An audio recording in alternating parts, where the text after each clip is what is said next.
In the last episode, I talked about what you should do if you feel like giving up. But in this episode, on a kind of similar theme, all about helping you through when it gets difficult, I want to talk to you about what you should do or what can help when you don't want to give up, even though you feel like giving up, but you just feel burnt out and you feel like the pressure is too much. So that's why in this week's episode, we're tackling my 5 tips to help you feel less burnt out about the training so that hopefully you don't want to give up. Hello and welcome to the Be Right Back Separation Anxiety Podcast. Hi, I'm Julie Naismith, dog trainer, author, and full-on separation anxiety geek. I've helped thousands of dogs overcome separation anxiety with my books, my online programs, my trainer certification, and my separation anxiety training app. And this podcast is all about sharing my tips and tricks to help you teach your dog how to be happy at home alone too. Let's dive in. First of all, my first tip for you if you're feeling burnt out by this training is stop thinking about an end goal.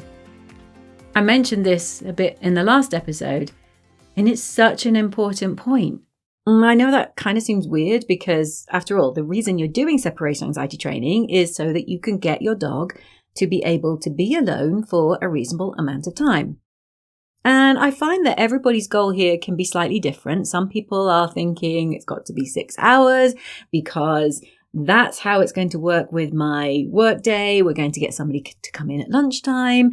And so I need my dog to be able to do the 6 hours between when I leave in the morning and when I get the pet sitter or the dog walker to come in at lunchtime. Okay, but for other people, it's 2 hours or maybe even an hour. Wherever you're at, you've probably got a time in mind where you say, if I can just get X time, if I can just get an hour, it means I can go to the gym. If I can just get 2 hours, it means I can go round to my mum's for lunch next weekend, even though I can't take my dog because of the cats. So whatever that time is, you've probably got a goal like that in your head. And I'm not saying don't have those dreams, because the dreams are what keep us going often. But oftentimes, those big goals actually hold us back. And they hold us back because they can seem so far away. And they hold us back because of the pressure it piles on us. If you're working to 6 minutes with your dog's separation anxiety training, but your ultimate goal is 6 hours, you can just feel so overwhelmed and so far off and so crushed by the thought of how long it might take you that you just feel like you never want to do the training. So it doesn't mean don't dream, but it does mean that you should adjust your focus, adjust your goals from the big, lofty, ambitious goal. Kind of keep that in your head somewhere. It's okay to have that. Dream about that. But then when you're training, you keep your goals tiny. You keep them small. And you really want to focus on the process of training rather than the ultimate end game. Now, research shows that when we do that, when we're undergoing a really big complex change that takes time, that only shows very tiny results in the short term, that we should just focus on what we do right now and not that big, lofty, top of the mountain goal. So for separation anxiety training, what that means is you focus on having a good session today. Every time you have a quality session where you get out of the door without your dog getting upset and you come back without your dog getting upset, you've just helped change your dog's association of being left, which is what we're all about with gradual exposure. It might be a tiny change, and most likely it's a tiny change that you can't see today. But it's the sum of all those tiny changes. That's what leads to that goal. That's what gets you to the top of the mountain. So this week when you're training, just think about, did I have a good session today? Did I have a good session yesterday? How am I going to make sure I have a good session tomorrow? So think quality. In some ways, in lots of ways, I wish we didn't have a clock running when we were doing separation anxiety training, because it really makes us focus on time. It makes us focus on 6 seconds or 6 minutes or 6 hours. And it becomes an obsession. Of course it does. And the way I teach you to do the separation anxiety training is to focus on time, because time helps us judge how we did. But it's not everything.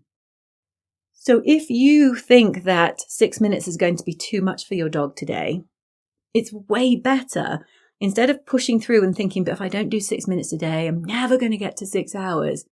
It's way better just to say, what time can my dog do today comfortably, without stress, without taxing my dog, so that I can get that successful session in. So that's what happens when you focus on the process. You just focus on today, maybe yesterday, maybe tomorrow, but really not much farther ahead than that. Focus on what you do, how well you do it. Focus on the tiny, tiny steps that you need to make.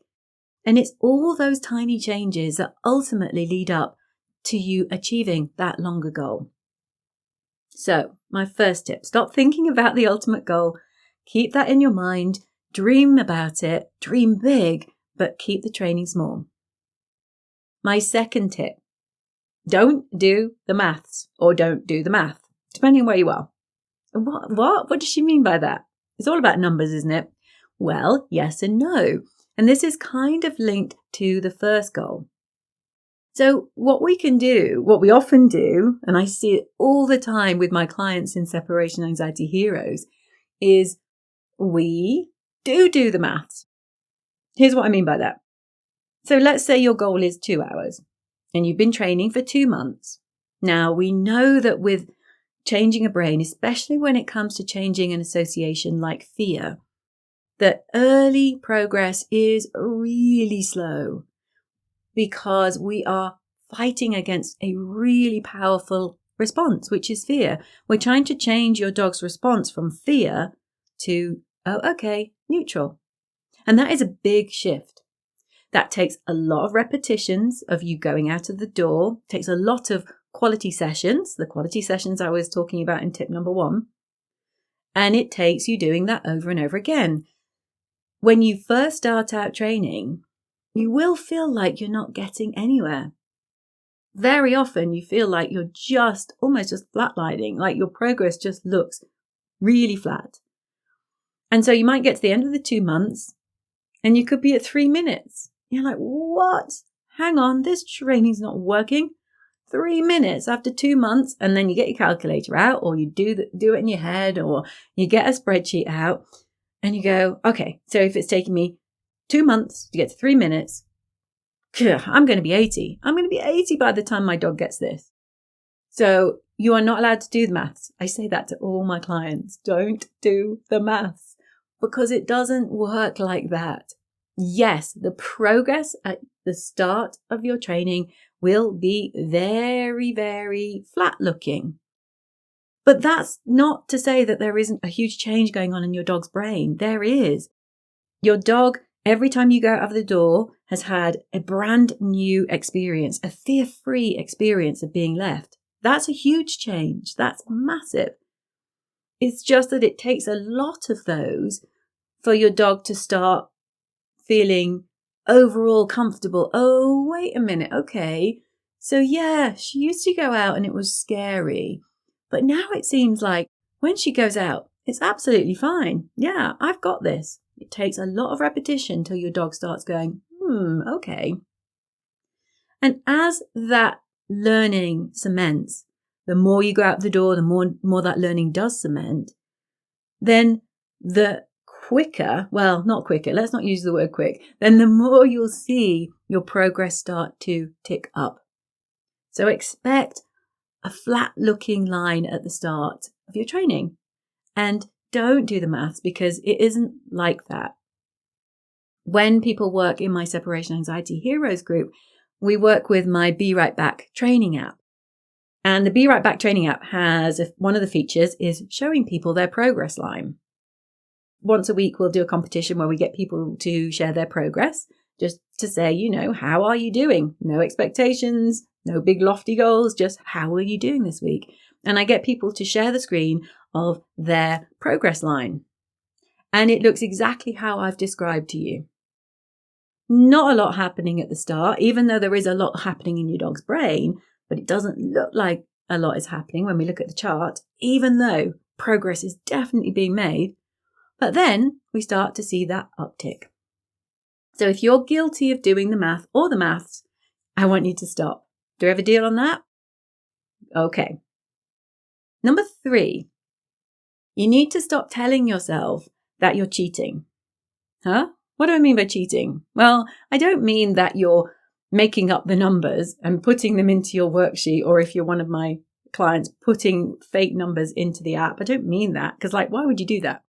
By cheating, what I mean is when people say, my dog seems to do better in the evenings after daycare, but that's cheating, right? If I only train then. No, why is that cheating? You've just identified a context in which your dog does better. You've just identified a context in which this training seems to be easier for your dog than at other times. Making something easier isn't cheating. Making something easier is setting your dog up for success, or setting any learner up for success. There's a reason why when people learn to drive, they don't learn to drive on the highway or motorway, right? That would be ridiculous. When people learn to drive, they often learn to drive on quiet industrial estates at the weekend, or very, very quiet back streets where there aren't huge junctions. There aren't double lanes. That's where people learn to drive, right? And then the better you get, the more you progress to busier areas, to busier roads, and then eventually you go onto a highway or motorway, but you don't learn to drive there. That's not cheating, right? Oh, it's fine. I can drive. Imagine a learner driver who's 6 months into training saying, oh, it's cheating because I can do this. I can do all of this, but I can only do it on a really quiet side street. Well, imagine the driving instructor saying, yeah, that is cheating. That's totally cheating. That's just a ridiculous conversation, isn't it? That wouldn't happen. That is just about learning progress. The driving instructor is going to say, of course, you're going to start there. We will get to the busier roads. We will get to faster moving traffic when you're ready. And it's the same with dog training.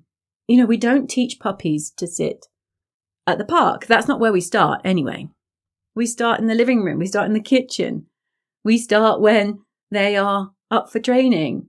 We don't start when they're distracted, when they want to run around squeaking their toy. And we definitely don't teach them to sit the first time at the park. We will get there. So it's the same with separation anxiety training. Don't ever say to yourself, this is cheating. If you find a context where your dog finds being left easier, finds the training easier, celebrate it, embrace it, and make the most of it, because it's not cheating, it's learning. If your dog can start this home alone training, start the learning of being left in a context that just sets him up for success way better, then start there. Don't fight against it, and definitely don't accuse yourself or your dog of cheating. It's just sensible. My 4th tip here: don't make training a job, and especially don't make it feel like a job that you hate. I know you're driven. You probably wouldn't be listening to this podcast if you weren't driven and you weren't focused on trying to get your dog over separation anxiety. And when I think about the members in my Separation Anxiety Heroes group, they are all driven. Crazily so sometimes. I think, wow, look at the energy, look at the commitment. And that's great. And we need that commitment and we need drive. Of course we do, because it's not like we are getting up in the morning and saying, whoa, separation anxiety training is the number one thing I want to do today because I love it. Oh, I love it. I just love it. Right? No, who says that? We say, oh, I love going for a long, leisurely, off-leash walk with my dog. Or I love it when we go to the park and he meets up with all his doggy friends. Or I love taking her to agility. It's so much fun. Those are the sorts of things we say about our dog. Those are the things we find fun. We're not, honestly, hand on heart, who is finding separation anxiety training fun? It's not fun. I know it's not. And if you're listening to this and you haven't started separation anxiety training, I've probably put you completely off. But please don't. It's not necessarily the most fun thing you can do, but it's definitely worth it. However, that doesn't mean to say you should make it into a huge chore, make it a job, make it your raison d'etre, the one thing that drives your day. Don't think you can just train and not start to have that take a toll on you in particular. Dogs are quite resilient when it comes to learning. Give them a break, give them a day off, 24 hours, enough time to sleep, and that little brain of theirs will click back into learning again and they'll consolidate what they did learn. But with us, there are way more emotions going on. There's way more baggage. And what can happen, and I do see this way too often, and it kind of prompted me to do this podcast actually, is people who are so committed and so driven. Oh, and I love them for that. I love people who are that committed to this training, but so committed that it does take over their life and the training starts to feel like a job. And well, for most of us, when something starts to feel like a chore or something we have to do at all costs, like a job that we hate doing, but we have to go to because we have to pay the bills, that's when we start to feel resentful. That's when we start to put more pressure on ourselves as well, because we hate it so much. We start saying things like, I can't keep doing this. I can't be doing this forever. Because you're going back to number one, you're looking at the top of the mountain instead of just focusing on today. You're also going back to number two, where you're doing the maths and you're like, okay, I really hate this training, but let me see how long reasonably am I going to need to keep doing it? So you've broken, well, they were not rules, but you've gone against my first two tips. And you're now making it a job because you hate it. It's a chore. You've just got to the point now where it's just making you feel, ugh. And that burnout is real. The burnout will make you feel like you hate doing this even more. The burnout will make you feel irritable about it. The burnout will make you feel tearful and overwhelmed and depressed and anxious and just so horribly taken over, consumed by it, that you know what life are you left with? All you've got going on with your dog is this training that you hate. And you didn't get a dog to come into your life to focus on this thing you hate doing with your dog. So don't make it a job. Okay, but how do you not make it a job? Well, you can just take the pressure off by saying, I might have a goal of 5 times a week most weeks, but you know what? If I don't do that, I'm not going to do it. Instead of saying train 5 times a week, which is, I know it's probably my fault because I encourage people to do that. But instead of saying that, why not say, I'm just not feeling it this week, but you know what? I will try and train once, just once. And anything else is a bonus. So when you're feeling like that, when you're feeling like it's taken over your life, you resent it, you hate it, you're feeling burnt out by it, instead of saying, I'm going to keep training and I'm going to keep training like crazy, go the other way and say, okay, all pressure off this week. I'm just going to train once. And if it's once for 5 minutes, that's all I'm going to do. Your dog will be okay. Your dog will keep learning and you'll start to feel better about it, because instead of getting up on a Monday morning and thinking, where am I going to fit all this training in? I'm just resenting it. It's just taking its toll on me. You'll say, do you know what? I can definitely do 5 minutes on Wednesday. Yep, I've got that. And then anything else on top of that is a bonus. Okay, my final tip is take a break. Yeah, I know I encourage you all to train and train and train, because we know repetition counts. Because we know to change a fear association, you have to have a lot of neutral associations. You have to do a lot of repetitions. But here I am saying, take a break. Wow, okay. Julie's just said, I don't have to do this training. Well, yes and no. You want to do this training when you're feeling up for it, when you're feeling fresh, when you're feeling like you've got it. But if you're not feeling any of those, if the burnout is just so bad, then taking a break is the best thing you can do. That could be a weekend. It could be a week. It could be longer. Wait a minute, won't my dog lose all that learning? Well, we don't really know. We do know that it's easy for a brain, when it's learning, to revert back to old learning. We do know that. And we do know that keeping new learning going keeps it fresh and keeps it prominent. But we don't know exactly how much difference taking a week off or taking 2 weeks off will make to your dog's learning. I mean, that learning doesn't go away, by the way. It doesn't get lost. It just gets shadowed by the old learning. When we don't repeat the new learning and it's not fully cemented yet, then definitely taking a break, there is a risk that the old learning comes back again. However, there's a few things to unpack here. First of all, if you're just hating the training and it's making you miserable, then you do have to stop, because I've noticed that when we put pressure on ourselves because we hate the training so much, we want to get through it, we just want to get to the end of it. That's when we start taking risks. We push too much, or we go the other way and we get way too conservative because we're so worried about losing any progress we've made that we get really stressed about any sign of anxiety that sometimes isn't even there, because we cannot go back. We cannot go backwards. So taking a break can mean you come back at that with a fresh perspective. And let's also unpack the fact that taking a break, because it doesn't mean that learning is gone, it just means that learning might get overshadowed a little bit by the old learning.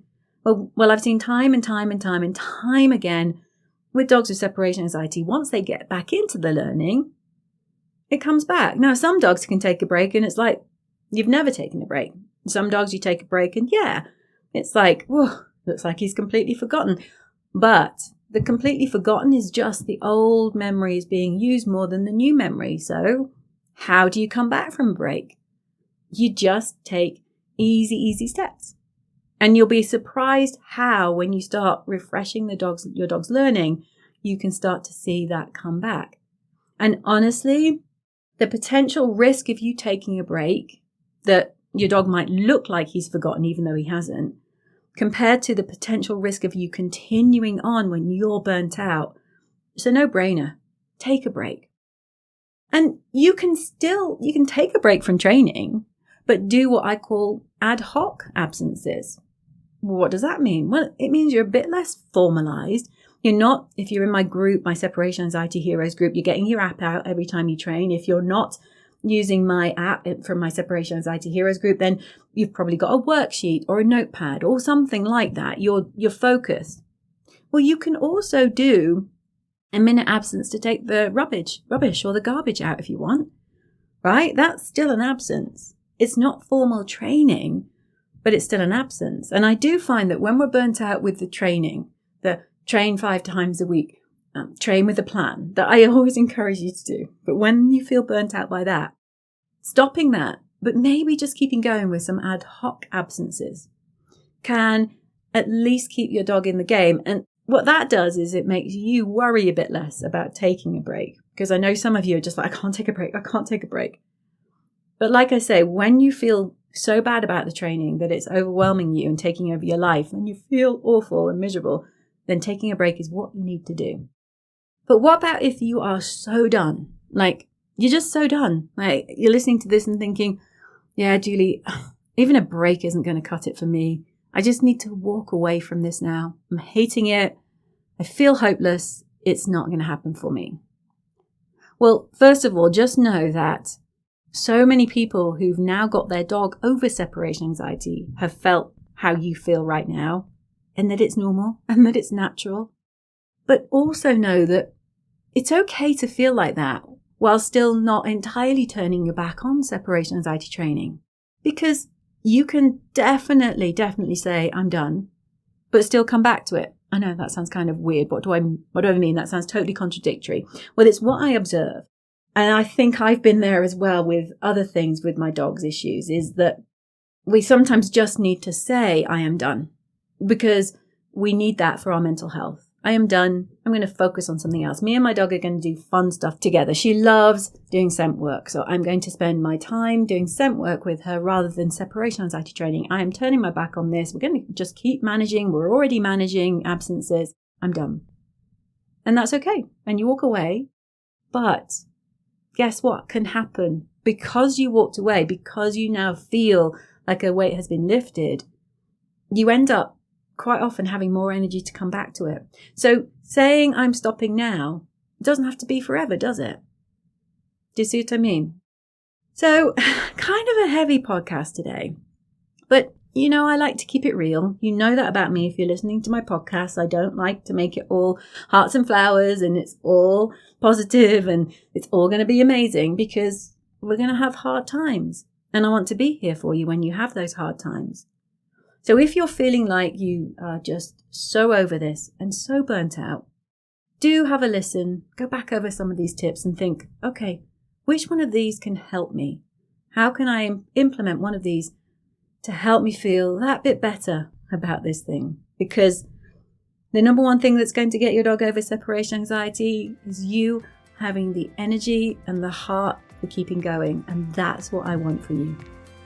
All right. Thank you so much for listening today. I'll catch you on the next one. Bye for now.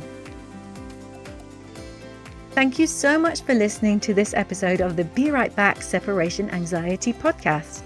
If you want to find out more about how I can help you further, head over to julienaismith.com.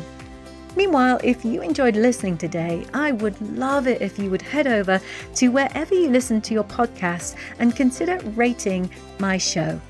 Thanks so much. Good luck with that training, and bye for now.